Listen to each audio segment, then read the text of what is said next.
IVM। आज सुबह की चाय पीते पीते जो कई सवाल थे इस जहन में आईपीएल को लेके, कोरोना संकट को लेके, और साथ में मैदान पर क्या कुछ ऐसा हो रहा है जो पिछले कई आईपीएल में देखने को नहीं मिला है। इन तमाम सवालों के जवाब आज हम ढूंढने की कोशिश करेंगे और खास तौर से ये जानने की कोशिश करेंगे कि आईपीएल सीजन 14 में एक चीज हो रही है बहुत खास, यानी कि बल्लेबाज हो रहे हैं फेल और गेंदबाज क्यों हो रहे हैं पास। इस मुद्दे पे बातचीत करेंगे।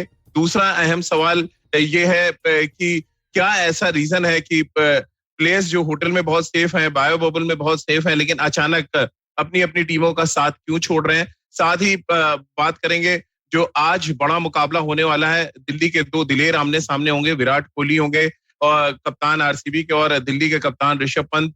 दोनों दिल्ली के खिलाड़ी हैं, दोनों दिल्ली में पले बढ़े हैं, और ऐसे में दिल्ली की जो एग्रेसिव सोच के साथ अपनी अपनी टीमों को कैसे आगे ले जाते हैं, ये अपने आप में एक बड़ा सवाल होगा। और इन तमाम सवालों के जवाब आज जानेंगे अपनी इस स्पेशल एपिसोड में। आईवीएम पॉडकास्ट की खेल नीति पर आपका बहुत बहुत स्वागत है। मेरे साथ सबा करीम, पूर्व क्रिकेटर और पूर्व सेलेक्टर, जुड़ चुके हैं। और सबा, अक्सर जब आप सुबह उठते हैं, चाय का प्याला आपके हाथ होता है, तो सुबह पीछे दिनों में क्या कुछ हुआ है वो आपके जहन में चलता है, और आने वाले टाइम में क्या कुछ होने वाला है वो जहन में चलता रहता है। और इस समय कल शाम तक जो खबरें आई आईपीएल से जुड़ी हुई, उनमें सबसे बड़ी खबर तो यही थी कि खिलाड़ी अपने आप को सेफ महसूस नहीं कर रहे हैं। भारत में जिस तरह का कोरोना संकट चल रहा है उसकी वजह से कुछ खिलाड़ियों ने पहले छोड़ दिया था, लेकिन क्योंकि अब दो बड़ी टीमों के खिलाड़ियों ने साथ छोड़ा है अपनी अपनी टीमों का, तो जाहिर सी बात है थोड़ी सी परेशानी होती है। और खासतौर से जो टूर्नामेंट ऑर्गेनाइज कर रहे हैं उनके लिए भी कहीं ना कहीं सवाल खड़े होते हैं कि क्या इस भारी संकट के दौर में इस टूर्नामेंट को आगे शिफ्ट किया जाए या टूर्नामेंट चलते रहने देना चाहिए, क्योंकि खिलाड़ी बहुत सेफ हैं और खिलाड़ियों के साथ जो परिवार रह रहा है उनके साथ वो बहुत सेफ है। तो सभा चर्चा की शुरुआत इसी से कर लेते हैं कि पहले एंड्रयू टाई ने साथ छोड़ा राजस्थान रॉयल्स का, तब बहुत ज्यादा बातचीत नहीं हुई, लेकिन सडनली ऑस्ट्रेलिया के दो खिलाड़ी एडम चंपा और रिचर्डसन जो आरसीबी टीम के साथ थे, वो उन्होंने साथ छोड़ दिया है कहते हुए कि उनको डर लग रहा है यहाँ पे। और दूसरा सबसे इम्पोर्टेंट पहलू ये था कि जिस तरह से साथ छोड़ा आर अश्विन ने, जो अपने ही देश के महान ऑफ स्पिनर्स में से एक हैं, उन्होंने दिल्ली टीम का साथ छोड़ा। कैसे आप देख रहे हैं इन सारी परिस्थितियों को जो बन रही है इस समय आईपीएल में? देखिए राजीव, सबसे पहली बात यह है कि आईपीएल ऑर्गेनाइज करना एक बहुत बड़ी चुनौती है। और मुझे लगता है कि बीसीसीआई और आईपीएल गवर्निंग काउंसिल और जिस तरह से लॉजिस्टिक्स इन सभी लोगों ने ऑर्गेनाइज किया है, होम एंड अवे को हटाकर न्यूट्रल वेन्यूज में कराया गया है, बायो बबल बनाना, 8 टीमें हैं, इनका ट्रैवल देखना, होटल्स चूज करना, वहां पर बायो बबल सिक्योर करना, ये आसान काम नहीं था। और इन सब चीज़ों पर बहुत सारी मेहनत हुई है और लगातार मेहनत होती जा रही है, क्योंकि आए दिन कुछ ना कुछ नई चीज़ें सामने आ जाती हैं जिसका आपको ध्यान देना होता है। मेडिकल टीम को रेगुलर इवॉल्व करना होता है, कम्युनिकेशन बहुत ज़्यादा होना चाहिए आईपीएल टीम्स में और बीसीसीआई में, और ये सारी चीज़ें देखने को मिल रही है। तो सबसे पहली बात ये होगी। दूसरी बात ये है कि अगर आप एक बार टीम के साथ हैं और अगर आप बायो बबल में आ गए हैं, तो फिर वहाँ पर बहुत ज़्यादा आप सेफ हैं। सारे प्रिकॉशंस लिए जाते हैं, आपको बबल तोड़ना नहीं। अगर आप बबल नहीं तोड़ेंगे तो कोई दिक्कत नहीं आने वाली है, न ही केवल खिलाड़ियों के लिए पर मीडिया कंटिंजेंट के लिए भी या फिर कमेंटेटर्स के लिए भी कुछ उसी प्रकार के बायो बबल बनाए गए हैं।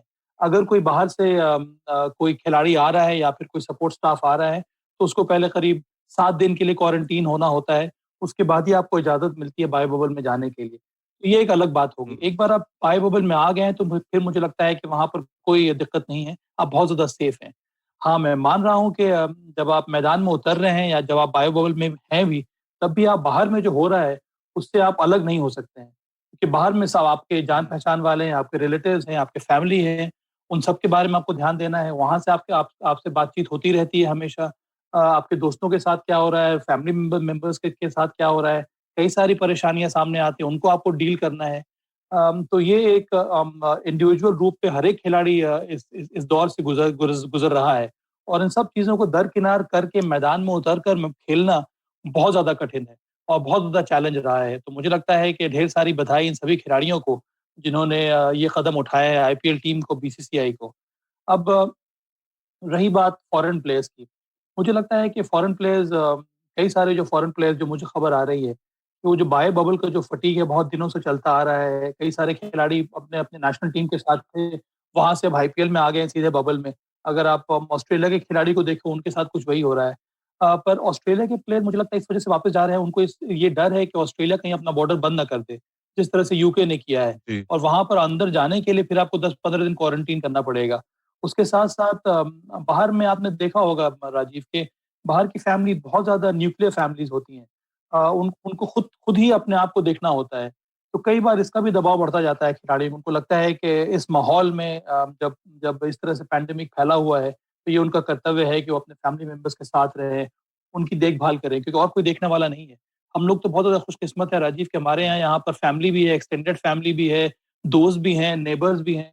वहाँ पर कुछ माहौल अलग प्रकार का रहता है, तो कई सारे कारणों की वजह से। लेकिन अश्विन ने फिर तो साथ छोड़ा सभा, ये भी एक एक तरह का इंडिकेशन है कि चलिए विदेशी खिलाड़ी तो डर रहे हैं, जो हमारे देश के खिलाड़ी और सुपरस्टार हैं। अश्विन आज के डेट में सबसे बड़े मैच विनर्स में से एक है। अगर वो दिल्ली कैपिटल्स का साथ छोड़ रहे हैं, क्या आपको लग रहा है कहीं ना कहीं एक गलत साइन भी जाता है यहाँ से कि इतना बड़ा प्लेयर अगर छोड़ रहा है टूर्नामेंट को बीच में, तो कुछ ना कुछ डर सता रहा है खिलाड़ियों को? अब नहीं, मुझे नहीं लगता कि ये कोई कुछ अलग प्रकार का संदेश है राजीव। जी। ये एक व्यक्तिगत डिसीजन है आर अश्विन का। मुझे लगता है उनको ये लग रहा है कि कोई उनकी रिस्पॉन्सिबिलिटी है कि वो अपने फैमिली के साथ रहें और उन्होंने एक जो ट्वीट किया उसमें उन्होंने लिखा है कि फैमिली जूझ रही है इस समय कोविड-19 के साथ और बहुत कुछ करने की वो इच्छा रखते हैं और इसी वजह से ये निर्णय लिया गया है। मुझे लगता है सबसे बड़ी बात ये है कि जो-जो खिलाड़ी यहाँ से जाना चाह रहे हैं, अपने घर वापस जाना चाह रहे हैं, उस डिसीजन को हमें रिस्पेक्ट करना होगा और जी। खेल चल रहा है, आईपीएल चल रहा है, आईपीएल चलते रहना होगा क्योंकि आईपीएल से कई कई सारी चीज़ें जुड़ी हुई हैं। यहाँ पर बहुत ही आईपीएल में कोई खतरा नहीं दिख रहा है आप सभा, क्योंकि अ, आप क्वारंटीन में आप ज्यादा बेहतर बता सकते हैं खिलाड़ियों की मनोस्थिति के बारे में और जो कुछ चल रहा है अभी आईपीएल में। देखिए मैं क्वारंटीन में हूँ पर मेरी सिर्फ़ फ़ोन पर ही बातचीत हो रही है, मैं किसी से मिल नहीं पा रहा हूँ। 30 जी। तारीख को मेरी क्वारंटीन खत्म होगी, उसके बाद ही मैं बायो बबल जॉइन करूँगा। मुझे लगता है कि आईपीएल पे कोई दिक्कत नहीं होनी चाहिए क्योंकि आईपीएल जिस जिस तरह से एनवायरनमेंट बनाया गया बहुत ज़्यादा सेफ है। यहाँ पर बाहर के लोग अलाउड नहीं है, जो एक बार आप बबल में आ गए, आप बाहर जा नहीं सकते हैं। तो मुझे लगता है कि इन सब कारणों की वजह से आईपीएल को चलते रहना होगा। ये जी। उस तरह का कांग्रीगेशन नहीं है जहाँ पर लोग बायो बबल को तोड़कर खेल रहे हैं। बहुत जी। ज़्यादा सिक्योर है ये, बहुत ज़्यादा सेफ एनवायरनमेंट है। और इसी वजह से यहाँ पर मैचेस मैचेस हो रहे हैं। मुझे लगता है कि आईपीएल के साथ कई सारी और भी चीज़ें जुड़ी हुई हैं। रेवेन्यू जनरेट करता है, कई सारे लोगों को जॉब मिल रही है इससे। तो बहुत सारे लॉजिस्टिक्स इन्वॉल्व हैं इसमें, बहुत सारे लोगों को फ़ायदा होता है। जी। इस वजह से मुझे लगता है कि आईपीएल होते रहना चाहिए और थोड़ी बहुत खुशियाँ लेकर आता है। वो इतना ज़्यादा गम फैला हुआ है हम लोगों के जी। चारों तरफ इस समय। बिल्कुल। और इसी दो विपरीत चीजें देखने को मिली सभा, एक रिएक्शन उस पर ले लें और उसके बाद मैं थोड़ी पिच कंट्रोवर्सी पे भी आऊंगा। पैट कमिंस एक और ऑस्ट्रेलियाई खिलाड़ी जिन्होंने पीएम रिलीफ फंड में $50,000 डोनेट किए ताकि कोरोना संकट में जो फंसे लोग हैं उनकी मदद हो सके। तो ये भी एक जेस्चर है अलग तरीके का कि अगर आपको लग रहा है कि कोरोना की वजह से परेशानी हो रही है, तो उस परेशानी से निकलने का भी एक ये भी तरीका है कि आप पॉजिटिव सोच रखें, और उसका बेस्ट एग्जाम्पल सेट किया पैट कमिंस है। हाँ, राजीव और ढेर सारी बधाई पैट कमिंस को जी। क्योंकि ये फॉरेन प्लेयर हैं, यहाँ पर वो आके खेल रहे हैं, उनको लगता है कि बहुत बड़ा प्रिविलेज है कि उनको खेलने का मौका मिल रहा है। भारत वो कई बार आ चुके हैं, यहाँ का जो पैशन है, यहाँ के जो फैन्स हैं उनके बारे में उनको पता है और जो चारों तरफ हो रहा है भारत में, इसको देखकर उन्होंने ये कदम उठाया है। जी। मुझे लगता है इससे ये बहुत बड़ी सीख है अन्य खिलाड़ियों के लिए भी या फिर हम सभी लोगों के लिए कि हम जितना हो सके हमें कंट्रीब्यूट करना चाहिए, लोगों की मदद करनी चाहिए। अपने इर्द-गिर्द जो हो रहा है उसके बारे में एहसास होना चाहिए और फिर हमें उस प्रकार से मदद करनी चाहिए और लोग कर भी रहे हैं अपने हिसाब जी। से। जिसको जितना हो रहा है उतना लोग कर रहे हैं। मुझे लगता है कि ये बड़ा ही शानदार संदेश है पैट कमिंस का और कि उन्होंने ये डिसाइड किया है क्योंकि हम सब लोगों को बहुत कुछ करना होगा अगर हमें इस पैंडेमिक से उभरना है तो राजीव। बिल्कुल। और हम सबकी जिम्मेदारी बनती है कि जो पॉजिटिव चीजें हैं वो जरूर जो हमारे जो दर्शक हैं, हमारे जो श्रोता हैं, उन तक जरूर पहुंचे, क्योंकि इतनी ज्यादा नेगेटिव चीजें फैली हुई हैं और तमाम जो डॉक्टर्स हैं वो भी ये कह रहे हैं कि आप पॉजिटिव रहें। अगर आप मेंटली बहुत पॉजिटिव हैं तो फिर बीमारी आपको छू भी नहीं सकती। और कोरोना जैसी बीमारी जो जैसी आप नेगेटिव होते हैं वो आप पे और अटैक करती है। तो क्रिकेट एक एक जरिया आपके लिए बन सकता है जहां से आप पॉजिटिविटी इकट्ठा करके अपने आप को मजबूत कर सकते हैं। क्योंकि जब खिलाड़ी अपने परिवार को छोड़ के मैदान पे खेल रहे हैं इस संकट की स्थिति में, वो सिर्फ इसलिए कि 3.5 घंटे जो हमें मिलते हैं, शायद हम बहुत सी चीजें भूल जाते हैं और इन्वॉल्व हो जाते हैं एक तरह से उस पर्टिकुलर मैच में। तो ये भी एक तरीके से आप इसको पॉजिटिव वे में ले सकते हैं। हालांकि बहुत लोगों का ये भी स्टेटमेंट आ रहे हैं कि एक तरफ देश जहां कोरोना संकट से जूझ रहा है, ऑक्सीजन नहीं है, मेडिकल व्यवस्थाएं चरमरा रही है, वहां पे क्रिकेट कराने की क्या जरूरत है। बट मैं बहुत पॉजिटिव वे में लेता हूँ और क्रिकेट होना इसलिए जरूरी लग रहा है क्योंकि देश में एक धर्म की तरह देखते हैं क्रिकेट को। और अगर आप क्रिकेट से जुड़े हुए हैं तो कम से कम 3.5 घंटे के लिए ही सही आप बाकी की चीजों से अलग हटा लेते हैं अपना दिमाग, और शायद ये बहुत जरूरी है आज की तारीख में।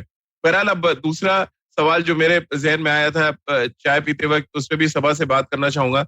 सबा, बहुत लंबे समय से मैं आईपीएल फॉलो कर रहा हूँ, लेकिन इस बार के सीजन में जो कुछ मैंने देखा, कम से कम पिछले 3 सीजन में तो खास तौर से नहीं देखा। 18, 19 और 20 में 21 मैचेस हुए हैं अभी तक, और 21 मैचों में मैं निकाल रहा था, एनालिसिस कर रहा था, 2021 में सबसे ज्यादा कम रन बने जो अभी तक 21 मैचेस हुए हैं, जिनमें 13 बार 160 से कम का स्कोर हुआ है। यानी कि बल्लेबाज हो रहे फेल और गेंदबाज हो रहे पास। और इसीलिए मैंने कहा था कि आईपीएल सीजन 14 कहीं ना कहीं लग रहा है मुझे बहुत खास। हाँ, हाँ, हाँ, राजीव। मुझे लगता है कई सारे फैक्टर्स हैं जिसकी वजह से ये एक नए प्रकार से आईपीएल जो है वो घट रहा है। सबसे बड़ा कारण है जिसके बारे में हम लोगों ने बात भी की है कि वेन्यू ज़्यादा है नहीं यहाँ पर। बैक टू बैक मैचेस हो रहे हैं। क्यूरेटर्स को या फिर ग्राउंडसमैन को समय मिल नहीं रहा है विकेट तैयार करने का। उदाहरण के तौर पर अगर आप देख लें कि आज अगर मैच हो रहा है और कल भी मैच होने वाला है, तो ग्राउंडसमैन को वक़्त कहाँ है जो बगल वाली विकेट है उसको बनाने का। वक़्त बहुत ज़्यादा कम है उनके पास विकेट तैयार करने के लिए, और इसीलिए जो विकेट है बहुत ज़्यादा टफ मिल रही है यहाँ पर बल्लेबाजी के लिए। उसके साथ-साथ ये जो बिलो पार बल्लेबाजी में जो प्रदर्शन रहा है उसका एक और फैक्टर है जिस तरह से बल्लेबाजों को जो अप्रोच होना चाहिए था, वो देखने को नहीं मिला है। आपको जब मालूम है कि विकेट इतना टेढ़ा है, विकेट इतना टफ है, यहाँ पर रन्स बनाना उतना आसान नहीं है, आपको अलग प्रकार के गेम प्लान के साथ मैदान में उतरना होगा रन्स रन्स बनाने के लिए। चाहे आप पहले बल्लेबाजी कर रहे हो या फिर सेकंड हाफ में बल्लेबाजी कर रहे हो। और सबसे बड़ी चुनौती यहाँ पर टीम्स के लिए ये आई है कि विकेट को रीड करना, कंडीशंस को रीड करके उस हिसाब से आपके अपनी स्ट्रैटेजी बनाना। मुझे लगता है कई सारी टीमें जो हैं वो करने में कामयाब नहीं हुई हैं, और उसका मुझे लगता है कि इसी वजह से उनको रिजल्ट जो है उनके फेवर में नहीं हुआ है। ऐसी टीमें जो ज़्यादा प्रोएक्टिव रही हैं, जिन्होंने सही प्रकार के प्लेयर्स को चुना है, जिन्होंने कंडीशंस को एसेस किया है, उनका प्रदर्शन काफ़ी अच्छा हो रहा है। तो बहुत बड़ी चुनौती है यहाँ पर बल्लेबाजों के लिए। उसके साथ-साथ राजीव, सेकंड हाफ में किस तरह से गेंदबाजी होनी चाहिए, क्योंकि ओस इतना ज़्यादा पड़ रहा है और हर जगह जितने सारे वेन्यूज़ हैं, विशेष करके अहमदाबाद में तो ये बहुत बड़ी समस्या होने वाली है। सेकंड हाफ में जो टीम गेंदबाजी करेगी उनके लिए। मुझे लगता है कि बहुत बड़ी चुनौती है, पर आपने सही कहा कि ये बहुत बड़ा बहुत ही कठिन दौर है ये, खास करके जी। बल्लेबाजों के लिए। लेकिन एक एक जो और चैलेंजिंग सिचुएशन आ रही है इस समय सभा, जो मैं रीड कर पा रहा हूँ, हमने चेन्नई में जब मैचेस खेले तो जो फिरकी थी, यानी कि स्पिन बॉलर्स, वो डोमिनेट करते नजर आए। मुंबई में सडनली हमने जो सेकंड हाफ के मैचेस देखे, वहां पे फास्ट बॉलर्स को बड़ी अच्छी मदद मिल रही थी। हमने दीपक चहर को देखा, 2 बार 4 विकेट हॉल वो ले गए। अब अहमदाबाद जब पहुंचे हैं तो वहां भी हालात कुछ वैसी हैं। अगर एक टीम खेल रही है और 130 के नीचे का स्कोर बना रही है, तो ये दर्शाता है कि वहां पर भी बॉलर्स के लिए कुछ ना कुछ है। और ये सडन चेंज टेक्नोलॉजी जो बढ़ी है कि आप बल्लेबाजों को रीड अच्छे तरीके से कर पा रहे हैं, वो है, या टेक्निक में खामी आप देख रहे हैं, या ओवरऑल जो क्रिकेट बहुत कम खेली गई है वर्ल्ड वाइड, उसका आप असर देख रहे हैं कि आते ही लोग फटाफट शॉट्स खेलने चले जा रहे हैं। वो जो अप्लाई करने की बात है वो थोड़ी कम नजर आ रही है। हाँ, राजीव, पर एक बात ये भी है ना कि टी20 फॉर्मेट ही इसी वजह से बना हुआ है ताकि आपके पास ओवर्स कम है, आपके पास गेंदें बहुत कम है और आपको तेज गति से रन बनाना है। तो ये माइंडसेट के साथ हर एक बल्लेबाज या फिर हर एक टीम मैदान में उतर रही है।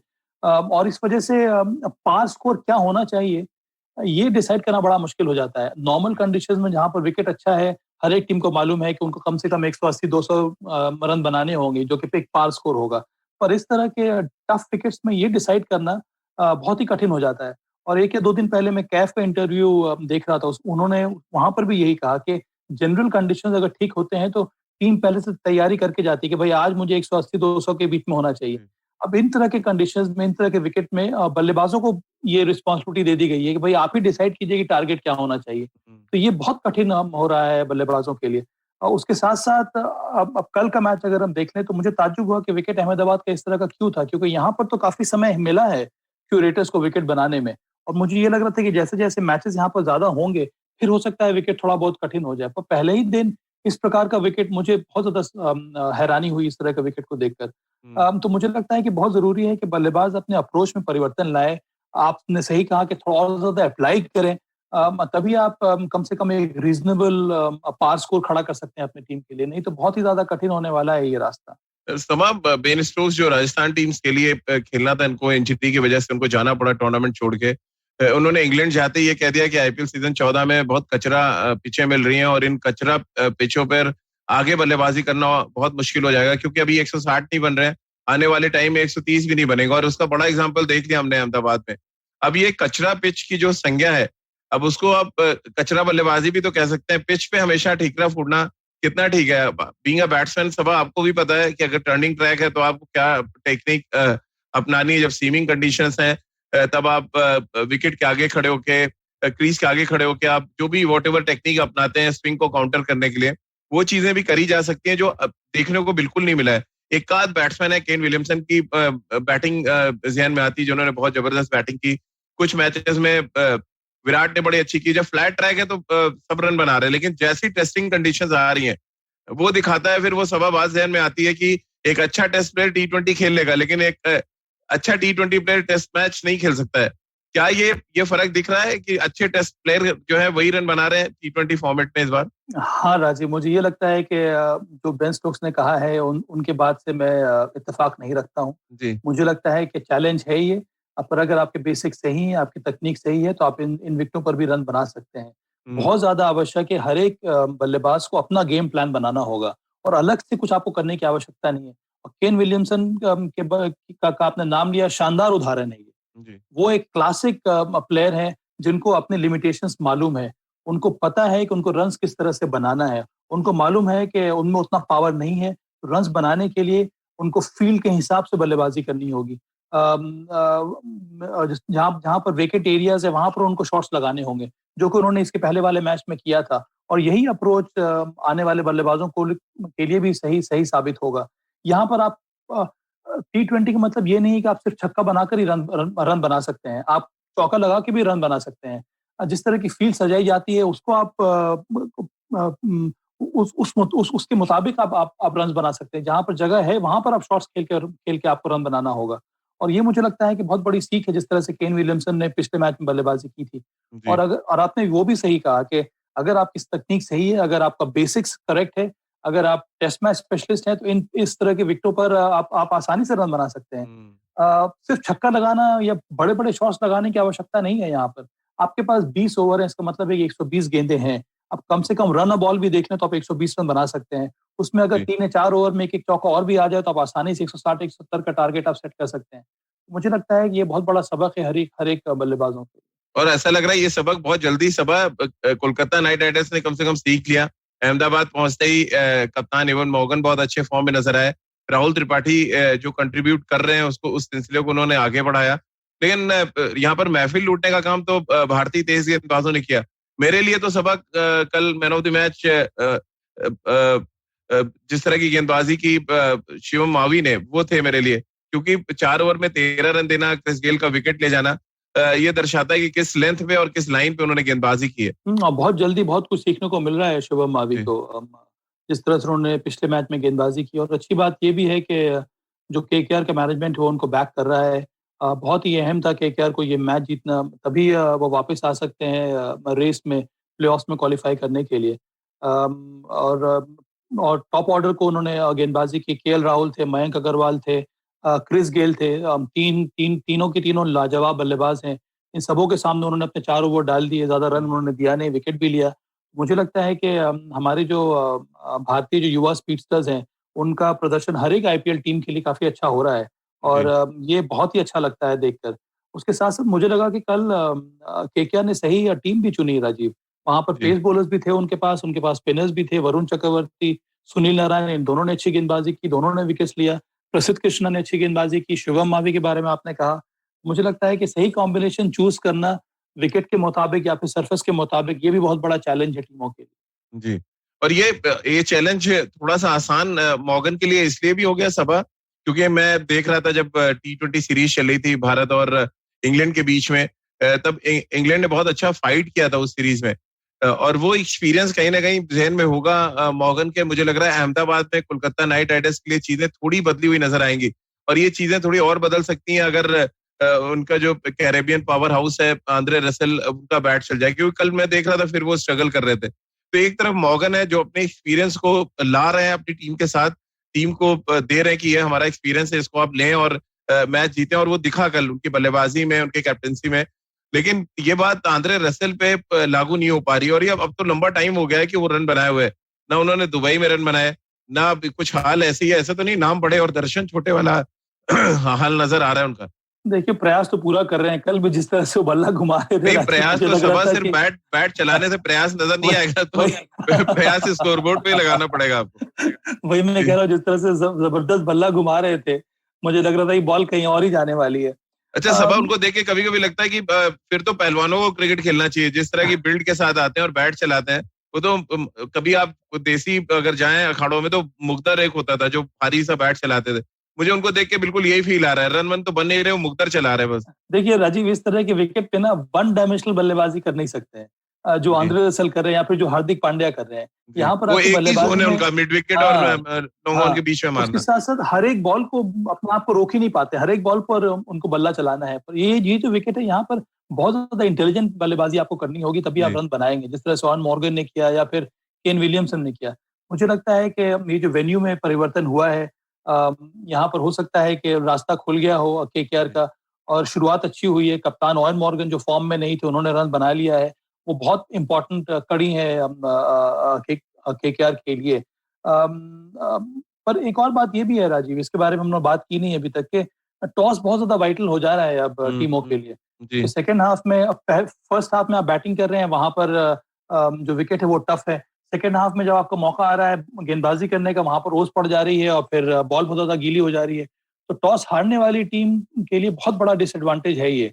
और मुझे लगता है यहाँ से किस तरह से निकला जाए, ये कहना बड़ा आसान होता है, पर जी। बहुत ज्यादा कठिन है इस पर अमल करना। सुबह ऐसा लग रहा था, कल तो मैं मैच देख रहा था, ये रग्बी का मैच चल रहा है, आपने डाइव मारी, बॉल बाउंड्री तक नहीं पहुंच रही, फील्डर डाइव मार के पहुंच जा रहा है, because of due factor. Due इतना ज्यादा था कि पानी बिल्कुल नजर से आ रहा था कि मैदान में पानी है।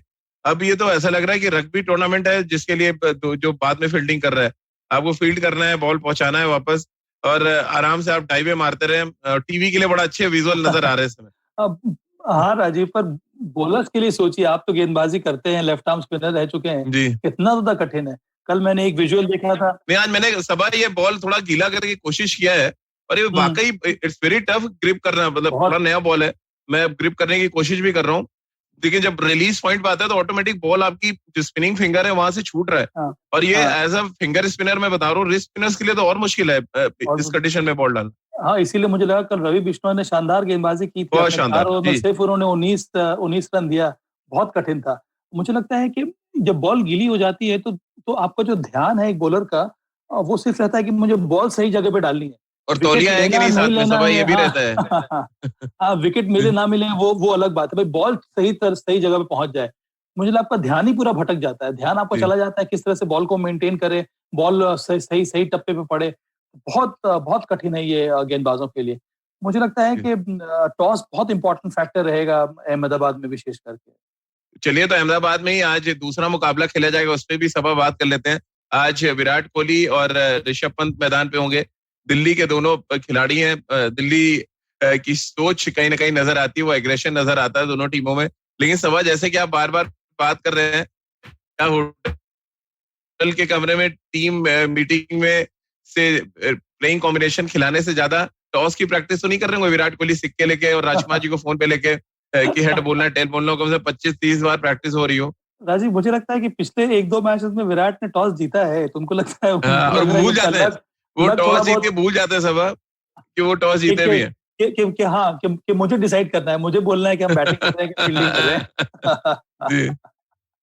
तो देखिए सबसे पहली उम्मीद तो यही होगी कि भाई टॉस जीत लिया जाए, विशेष करके जी, अहमदाबाद में। उसके बाद आगे आगे सोचा जाएगा। तो मुझे लगता है कि दोनों टीमों की तैयारी काफ़ी अच्छी हुई है।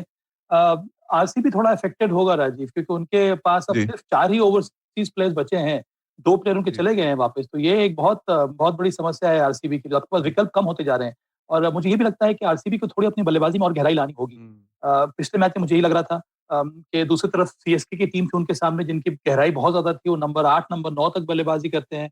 वहाँ पर आरसीबी की जो बल्लेबाजी है बहुत ज़्यादा कमज़ोर नज़र आ रही थी। सिर्फ़ उनके 2 या 3 ही प्लेयर्स हैं जो अच्छे फ़ॉर्म में हैं या फिर जिन पर बहुत कुछ निर्भर करता है। तो मुझे लगता है कि टॉस इम्पोर्टेंट रहेगा, उसके साथ-साथ सही कॉम्बिनेशन डिसाइड जी। करके मैदान में उतरना, ये आरसीबी के लिए भी बहुत बड़ी चुनौती होगी। बिल्कुल और एक जो सबसे इम्पोर्टेंट फैक्टर है सबा आरसीबी के साथ वो ये भी है कि जिस तरह का स्टार्ट उनको मिल रहा था अचानक वो ब्रेक लगाने का काम महेंद्र सिंह धोनी ने कर दिया। एक जो विनिंग स्ट्रीक पे भाग रही थी लगातार आरसीबी की टीम। ये बड़ी हार का क्या इफेक्ट होता है? 69 रन से हार गई थी आरसीबी वो मुकाबला। अब सडनली आप एक ऐसे मैदान पे पहुंच रहे हैं जहाँ कई चीजें एक साथ आपको परेशान कर रही है। आपका तो ऑप्शन ही है टॉस भी जीतना आपको बहुत जरूरी है। फिर उसने बीइंग क्योंकि आप लीडर भी रहे हैं, कैसे आप देखते हैं ये तमाम परेशानियों से निकलना एक साथ? अ, राजीव, मुझे लगता है कि इतने बड़े टूर्नामेंट में 1-2 मैचेस आपके इस तरह से घटेंगे जहाँ पर आपको बहुत बड़ी हार का जी, मुँह देखना पड़ेगा, आप पूरी तरह से आउटप्लेड हो जाएँगे। अ, बहुत कुछ निर्भर करता है कि इसके आगे आप क्या कर रहे हैं। क्या हुँ, आप उसी कॉम्बिनेशन के साथ स्टिक करेंगे या फिर आपकी स्ट्रैटेजी में परिवर्तन होना चाहिए विकेट के हिसाब से, कंडीशंस के हिसाब से? तो बहुत ज़्यादा आवश्यक है विराट कोहली की कि आपको फ्लेक्सिबिलिटी दिखानी होगी अपने अप्रोच में, अपने स्ट्रैटेजी में। जो पहले 3 मैचेस में काम किया है, वो चौथे मैच में काम नहीं किया या फिर 5वें मैच में काम नहीं किया। वहाँ पर हुँ, मैं और क्या कर सकता हूँ, अपनी टीम को और किस तरह से मैं स्ट्रॉन्ग कर सकता हूँ। तो मुझे लगता है कप्तान वही बड़ा है जो बहुत जल्दी इन एक एक तो ये परख ले कि क्या कहाँ-कहाँ गलतियाँ हुई हैं, हम उस गलती को दोहराए नहीं। उसके हुँ। साथ-साथ इसको दूर करने के लिए क्या मुझे कोई और नए खिलाड़ी की ज़रूरत है? मुझे लगता है इस तरह से अगर आप सोच-विचार के साथ मैदान में उतरेंगे, माइंडसेट में थोड़ा बहुत चेंज लाएँगे, तभी मुझे लगता है कि यहाँ से फिर से वापस जो है वो जीत का जो रथ है, वो चल पड़ सकता है आरसीबी के लिए। लेकिन माइंडसेट ऋषभ पंत को भी बदलना पड़ेगा। दिल्ली टीम की कप्तानी तो सबा कर रहे हैं बट उनका जो माइंडसेट है, जो उनकी बल्लेबाजी है, उसपे बहुत फ़र्क देखने को मिल रहा है। कई ऐसे डिसीजंस वो ले रहे हैं, पिछले मैच में रबाडा का एक ओवर रह गया। उन्होंने गेंदबाजी नहीं कराई, फिर बैटिंग ऑर्डर में सडन चेंजेस वो कर रहे हैं जिसका खामियाजा दिल्ली को भुगतना पड़ सकता है आने वाले मैचेस में अगर उनका माइंडसेट नहीं बदला। ये इनमैच्योर कप्तानी के तौर पे इसको आप देख रहे हैं? क्या जैसे-जैसे टूर्नामेंट आगे बढ़ेगा, ऋषभ पंत का बल्ला भी बोलेगा और उनकी कप्तानी की धार भी नजर आएगी? मुझे लगता है कि बहुत कुछ सीखने को मिलेगा ऋषभ पंत को, और हर मैच में, हर पल उनको बहुत कुछ सीखने को मिल रहा है। अम, और मुझे तो अच्छा ये लगा कि जिस तरह से ऋषभ पंत ने पिछले मैच में सुपर ओवर में पहले बल अपने खुद गए अंदर बैटिंग करने के लिए। जी, तो मतलब यही है कि उनके अंदर कितना ज़्यादा आत्मविश्वास है। वो एक कप्तान ज़रूर हैं, पर वो सामने से लीड करना चाह रहे हैं, बल्लेबाजी में भी और अपनी कप्तानी में भी। तो जी, ये एक बहुत बड़ा पॉजिटिव फैक्टर है ऋषभ पंत के लिए। देखिए, दिल्ली कैपिटल्स की समस्या ये है कि उनके डेथ ओवर्स में अच्छी गेंदबाज़ी नहीं हो रही है। हम लोगों ने कई मैचेज़ में देखा है कि उनके लास्ट के जो 2-3 ओवर्स होते हैं, वहाँ पर वो काफ़ी ज़्यादा रन्स कंसीड कर रहे हैं। पिछले मैच में रबाडा ने किया, उसके पहले आवेश खान ने जो 1900 ओवर डाला था, वहाँ पर रन्स चले गए। 30 रन थे आपके पास लास्ट 2 ओवर जी। में डिफेंड करने के लिए, वहाँ पर भी दिल्ली कैपिटल्स कर नहीं पाया। तो मुझे लगता है ये एक एरिया है जहाँ पर उनको मेहनत करनी पड़ेगी और इसको दूर करना होगा। बिल्कुल आरसीबी को भी करना पड़ेगा। हर्षल पटेल जिनके पास पर्पल कैप है लेकिन आखिरी ओवर में 37 रन पड़े। सवाई ये सीरियसली एज़ अ बॉलर मैं सोच रहा था कि अगर 37 रन पड़ जाए तो मुझे सोचना पड़ेगा अगले 2 दिन मैदान पे जाने के लिए। लेकिन 2 दिन में ही आपको मैच खेलना है, प्रैक्टिस तो छोड़ दीजिए। ये साइकोलॉजिकली कितना तैयार रहना मुश्किल होता है कि 37 रन आपको पड़े हैं। आप पर्पल कैप होल्डर भी हैं, टूर्नामेंट में सबसे ज़्यादा रन भी हैं। दिल्ली टीम की तरफ जाएँ, शिखर धवन सबसे ज़्यादा रन बना के ऑरेंज कैप के साथ हैं। बल्लेबाज को उतना नहीं फ़र्क पड़ता लेकिन बॉलर के माइंडसेट पे तो बहुत ज्यादा फर्क पड़ता है। ऐसा बॉलर मैं सोच रहा हूँ मुझे अगर कोई मार दे 37 रन तो शायद मैं हफ्ते भर कमरे से ही ना निकल पाऊं। ये माइंडसेट कितना काम करता है जब आप 2 दिन बाद मैच खेलने उतरते हैं? मुझे लगता है यहाँ पर ज़्यादा काम करना है टीम मैनेजमेंट को, यहाँ पर ज़्यादा जी, काम करना है विराट कोहली को, कि जो आपके मेन प्लेयर हैं जिन्होंने इतने सारे विकेट्स लिए हैं, जो पर्पल कैप होल्डर हैं, उनका एक दिन बहुत खराब घटा है या फिर एक दिन भी नहीं, एक ओवर बहुत खराब घटा है। यहाँ पर आप किस तरह से उस खिलाड़ी को मोटिवेट करें ताकि वो फिर वापस मैदान में आकर अच्छा प्रदर्शन करे। तो हर्षल पटेल के साथ साथ उनके टीम मेंबर्स को, उनके कोच को, उनके कप्तान को बहुत ज्यादा मेहनत की जरूरत है इस समय कि आप किस प्रकार से इस खिलाड़ी को फिर से इंस्पायर करें ताकि वो जो एक ओवर का जो सदमा है वो आने वाले मैचेस में इफेक्ट ना करे हर्षल पटेल को। गेंदबाज शानदार है, उन्होंने डेथ ओवर्स में आकर अभी तक बेहतरीन गेंदबाजी की है। हर एक गेंदबाज के करियर में इस तरह की घटना घटती है। आपको यहाँ से बहुत जल्दी वापस आना पड़ेगा और अच्छी गेंदबाजी करनी होगी। सब चलते चलते एक आखिरी सवाल, भारतीय भविष्य के क्रिकेट की अगर बात करें तो 2 युवा सितारे आज आमने सामने होंगे। दोनों ओपनिंग बैट्समैन देवेंद्र पडिक्कल और पृथ्वी शॉ, और जबरदस्त बल्लेबाजी कर रहे हैं ये दोनों ही यंगस्टर्स। कैसे देख रहे हैं इन दोनों के बीच मुकाबले? क्योंकि इन दोनों को ये तो पता रहता है कि ये हमारा कॉम्पिटिटर है, इससे ज्यादा रन बनाने, क्योंकि आपको इंडियन टीम में आना है तो आईपीएल से बढ़िया प्लेटफॉर्म है नहीं कोई। डोमेस्टिक क्रिकेट में भी दोनों अच्छा करके आ रहे हैं और मजे की बात यह है कि हिंदुस्तान का कप्तान भी होगा, भले ही वो आरसीबी के साथ है, बट मैच वो देखेंगे पृथ्वी शॉ का। कैसे आप देख रहे हैं? ये बड़ा इंटरेस्टिंग मेरे को लग रहा है आज का ये मुकाबला। ये बहुत ही हेल्दी कंपटीशन है राजीव। अब अच्छी बात ये है कि मुझे लगता है हम लोग कितने ज्यादा ब्लेस्ड हैं कि इस तरह के प्लेयर इस समय भारत में देखने को मिल रहे हैं। एक तरफ आपके पास पृथ्वी शॉ हैं जो कि एक टच प्लेयर हैं, बेहतरीन स्ट्राइकर है, उनकी टाइमिंग लाजवाब है। दूसरी तरफ देवदत्त पाडिक्कल है जिनकी टाइमिंग अच्छी है, वो भी कभी भी ओवर हिट करते नहीं है। ज्यादा उनके पास कई सारे शॉट्स हैं, ज्यादा स्टेबल बेस है उनका, बेहतरीन पोजीशन रहती है उनकी। मुझे लगता है ये सारी चीजें बहुत शानदार हैं यहाँ पर दोनों ही प्लेयर्स के लिए, और सबकी निगाहें इन दोनों खिलाड़ियों के ऊपर है। हर एक टीम की जो निगाहें उनके ऊपर हैं, जो आईपीएल की टीमें हैं उनकी निगाहें उनके ऊपर है। मुझे लगता है कि बेहतरीन अवसर है इन दोनों खिलाड़ियों को प्रभावित करने का। बहुत ही शानदार ये एक प्रकार का मुकाबला होने वाला है। मुकाबला है दिल्ली कैपिटल्स आरसीबी का, पर ये अंदर में अलग अलग प्रकार का ये बैटल होने वाला है। जी, लेकिन मैं आज आपसे सभा ये नहीं पूछूंगा कि किस टीम के साथ है, क्योंकि मैं अपने तमाम श्रोता जो दर्शक है उनको बता दूं कि सबा करीम इस समय दिल्ली टीम के साथ जुड़ चुके हैं। अहमदाबाद में क्वारंटीन है और दिल्ली टैलेंट हंट के डायरेक्टर हैं वो, तो ये दिल्ली टीम के साथ होंगे, जाहिर सी बात है। लेकिन आज मेरी और सबा के बीच में रहेगी। मैं आरसीबी के साथ हूँ, बीइंग आरसीबी फैन, और मैं चाहूंगा कि आरसीबी दोबारा से अपने विजय रथ को तेजी के साथ दौड़ाए आईपीएल के मैदान पर।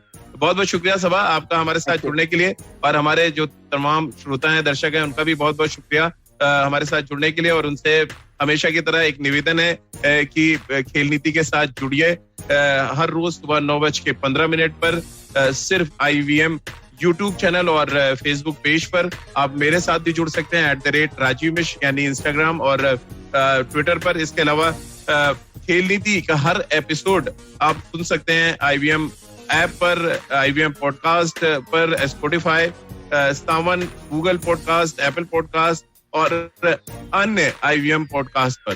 तो चलिए, बहुत बहुत शुक्रिया आप सभी का हमारे साथ जुड़ने के लिए।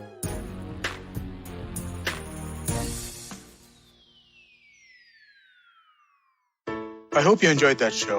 If you aren't following us on social media, please do. We're IVM Podcasts on Twitter, Facebook, and Instagram. We'd like to thank the sponsors on the network this week, thewholetruthfoods.com, Seat, PayPal, and Cred. We thank you all for your support. Tune in to The Note, where Maruk Inayat talks to Dr. Bipin Joshi about the second wave of COVID. He calls it no less than World War III.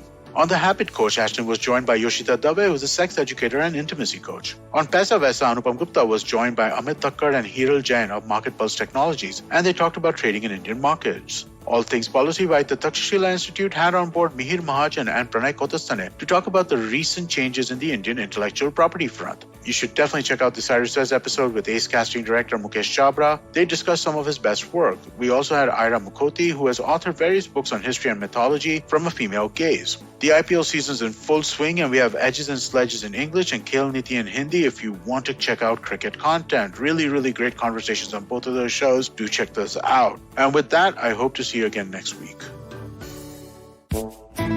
पेश खिदमत है आपकी शान में हमारे अंजुमन से।